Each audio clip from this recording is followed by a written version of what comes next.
नमस्कार दोस्तों, कैसे हैं आप सभी। आज की कहानी का शीर्षक है केबीसी। गहराती रात के साथ हवा में और भी ठंडक घुलती जा रही थी। मैंने हल्का सा पर्दा सरकाकर देखा। बाहर हल्की हल्की बर्फ गिरनी शुरू हो गई थी। देखने मात्र से ही तीखी ठंड हवा का झोंका मानो सीने के आर पार हो गया था। मैंने तुरंत पर्दा खींच दिया था। अंजलि गहरी नींद में डूबी हुई थी, बिल्कुल मासूम गुड़िया सी। उसकी भोली सूरत पर मुझे ढेर सारा प्यार उमड़ आया। मैंने हौले से उसका माथा चूमकर अपना कंबल भी उसे ओढ़ा दिया। फिर टेबल लैंप ऑन करके अपने पोस्ट डायरेक्टर के रिसर्च पेपर उलटने पुलटने लगा।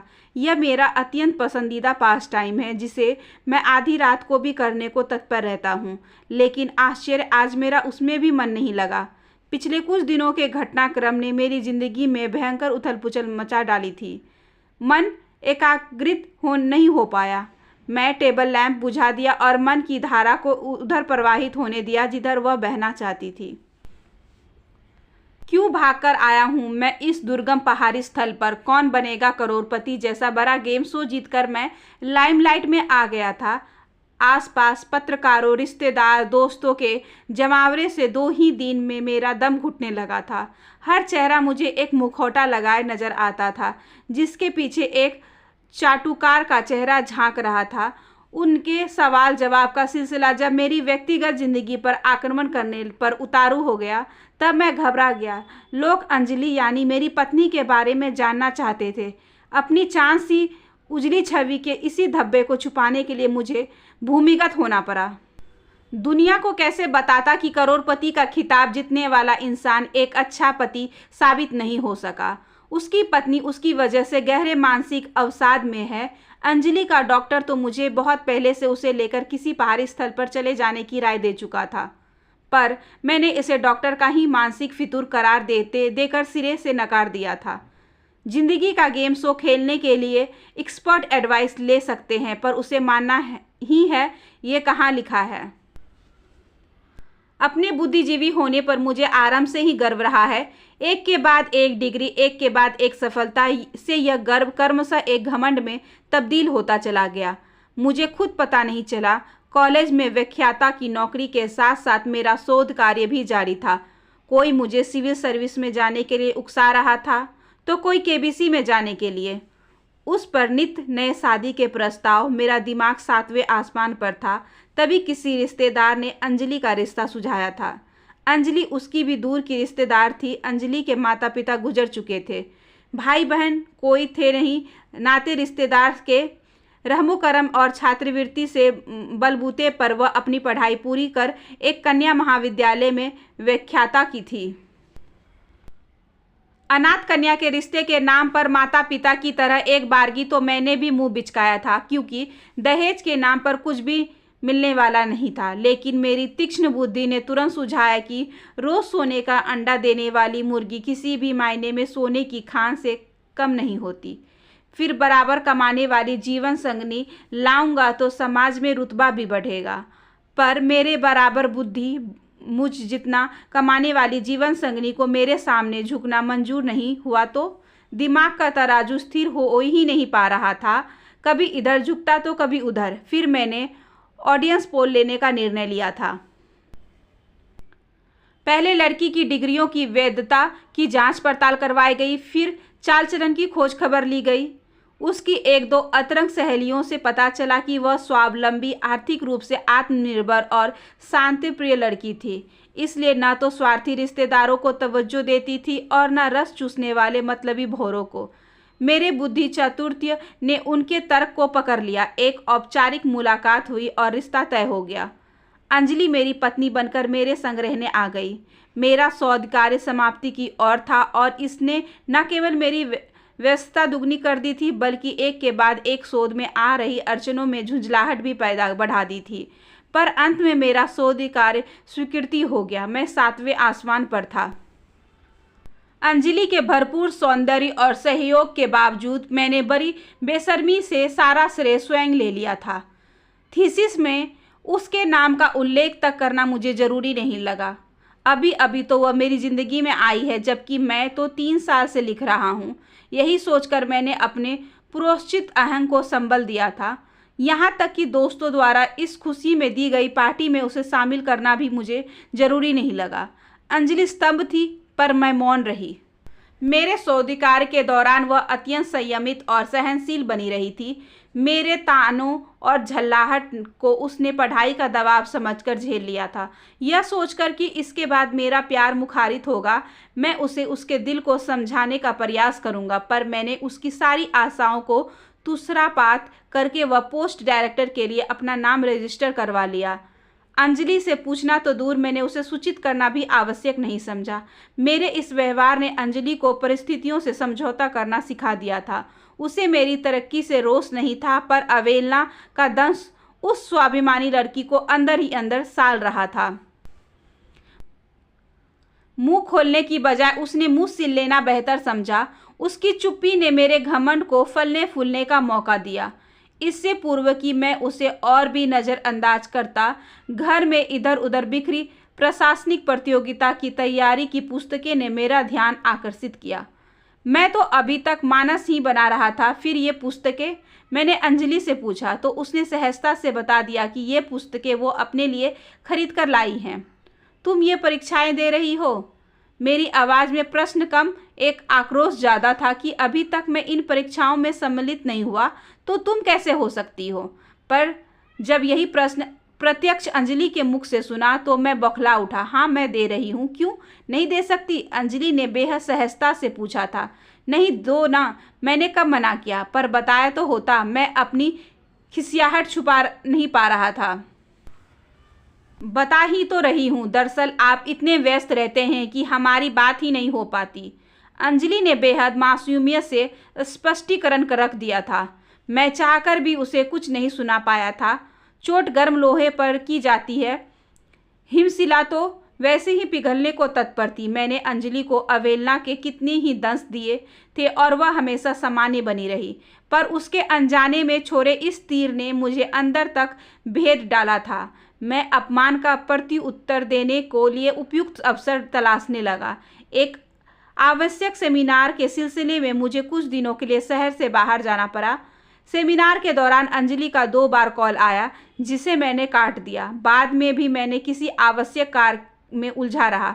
ट्रेन का वक्त हो गया तो मैंने सोचा अब सुबह घर पहुंच ही रहा हूं। घर पहुंचा तो अंजलि को सामान पैक करते देख चौंक उठा। कहाँ जा रही हो अंजलि?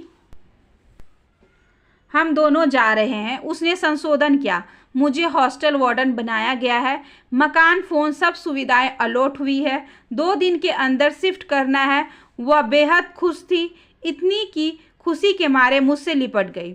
शायद वह पिछले सब दंश भुला चुकी थी।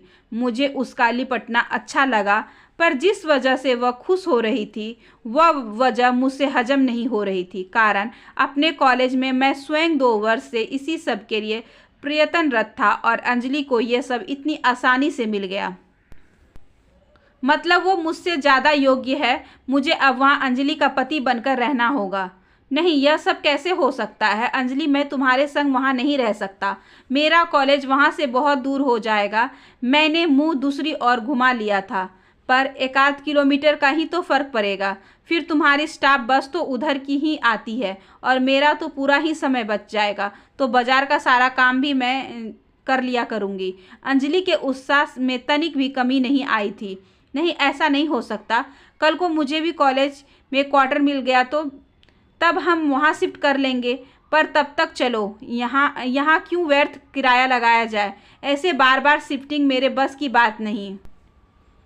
तुम्हें अभी नहीं अलॉट हो रहा है राजीव। 2 साल से तुम कोशिश कर तो रहे हो। अनजाने में ही अंजलि के मुंह से कड़वा सच निकल गया था। मैं बुरी तरह भड़क उठा था। हीन भाव ने तो मेरी सोचने समझने की शक्ति छीन ली थी। गुस्से में बरबराता हुआ मैं घर से निकल गया था। पार्क में बैठे बैठे मैंने कई दोस्तों को फ़ोन लगाए, अपनी समस्या का समाधान जानने का प्रयास किया। जिंदगी का गेम शो खेलने की यह मेरी एक और लाइफलाइन थी। फोनो फ्रेंड। दोस्त की राय से मैंने यही निष्कर्ष निकाला कि मैं जो कर रहा हूँ वही सही है। देर रात गए मैं घर लौटा तो सारा सामान बंधा हुआ सामान खुलकर व्यवस्थित हो चुका था। अपनी जीत से संतुष्ट मैं खाना खाकर सो गया था। पर अफसोस जिसे मैं जीत समझ रहा था वो मेरे प्रभाव का आरंभ था। एक अघोषित शीत युद्ध का शंखनाद था।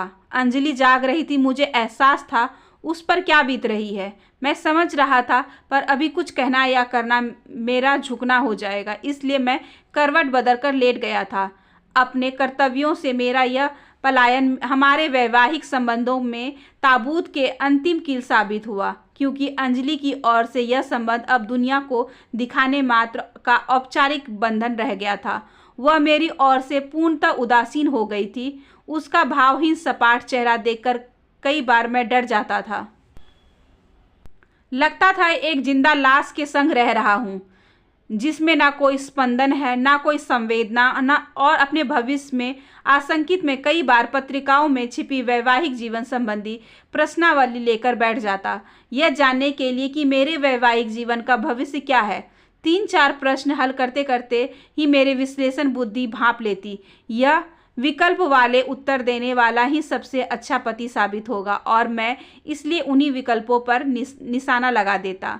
आज यहाँ की शांत वादियों में बैठकर सोचता हूँ तो खुद पर बेहद हंसी आती है। मैं किसे गुमराह करने का प्रयास कर रहा था, दुनिया को, अंजलि को, या अपने आप को।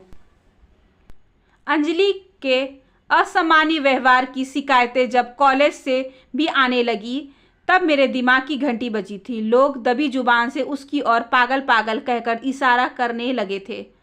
शुभचिंतकों ने इसे मानसिक अवसाद की अवस्था बताकर मनोचिकित्सक से मिलने की सलाह दी थी।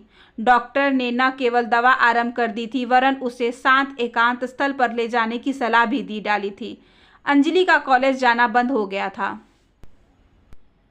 दिल से चाहता था कि अंजलि अच्छी हो जाए, क्योंकि जिंदगी में उस जैसे सच्चे साथी की कमी अब मुझे खलने लगी थी। उसकी चुप्पी मेरे लिए असहनीय हो गई थी। मैंने कॉलेज से छुट्टियां लेकर उसका पूरा इलाज कराने की ठानी तो कई दोस्तों रिश्तेदारों ने दावा किया कि अंजलि का पागलपन कभी ठीक नहीं होगा। उनके अनुसार मुझे उससे इस ग्राउंड पर तलाक लेकर दूसरी शादी कर लेनी चाहिए। एक अन्य मित्र का सुझाव था कि यह विकल्प तो बाद में भी अपनाया जा सकता है, पहले मुझे उसका पूरा इलाज करवा कर तो देखना चाहिए कि वह ठीक हो सकती है या नहीं। मैंने जिंदगी के गेम शो की अंतिम लाइफलाइन ली, डबल डिप। अंजलि की सेवा में मैंने दिन रात एक कर दिया था। अब वह जागी रहती तो उसे जूस पिलाता, खाना खिलाता, बातें करता, घुमाने ले जाता। इस दौरान अंजलि या तो मूर्ति बनी रहती या कठपुतली लगता था। उसका मुझ पर से विश्वास उठ गया है, पर मैं हार मानने को तैयार नहीं था। जब वह सो जाती तो मैं उसकी लाई सामान्य ज्ञान की पुस्तकें पढ़ता रहता। इसी दौरान देर रात जाकर पढ़ने के बीच ही केबीसी में फ़ोन भी मिलाता रहता। एक दिन मेरा नंबर लग गया। अंजलि को उसकी एक सहेली की देख रेख में छोड़कर मैं गेम खेलने मुंबई चला गया। हॉट सीट पर भी पहुंच गया। अपने दिमाग और चारों लाइफलाइन के सहयोग से मैं करोड़पति बन गया था। पार्टी कर रहा था, खिलखिला रहा था, पर यह हंसी खोखली थी। मैं जानता था कि मैं अंदर से खुश नहीं हूँ। अपने दिमाग से यह सोच जीत कर मैं करोड़पति बन सकता हूँ, पर यह असली जीत नहीं है। जल्द ही मैं अंजलि को लेकर यहाँ इन पहाड़ियों की शरण में आ गया। यह शांत सुरमई डाक बंगला और यहाँ का पहाड़ी नौकर बदलू हम जैसे कई शरणार्थियों की जिंदगी बदलने का तजुर्बा रखते हैं। आश्चर्य हिम से ढके इन पर्वतों के बीच आकर अंजलि के दिल में जमा हिमखंड पिघलने लगा है। बर्फ से ढकी झील पर गिरती सूरज की रश्मियां उसके दिल में हलचल मचाने लगी है। नयन नयनों की मौन भाषा पढ़ने लगे हैं। आज पिघले बर्फ की झील में उसने हंसों के एक जोड़े को किलकोल करते एक दूसरे पर पानी उछालते देखा तो वह भी किलक उठी। उसने अंजूरी भर मुझ पर पानी उछाल दिया। मैं हतप्रभ सा कुछ प्रतिक्रिया दे पाता इससे पूर्व ही वह मुझसे लिपट गए और मुझ पर पानी उछालने लगी। मैं भीग रहा था उसके द्वारा उछाले पानी से भी और आंखों से बहती गंगा जमुना से भी। हाँ, आज मैं सही मायने में जीत गया हूँ। जिंदगी का गेम शो केबीसी यानी कौन बनेगा सच्चा पति।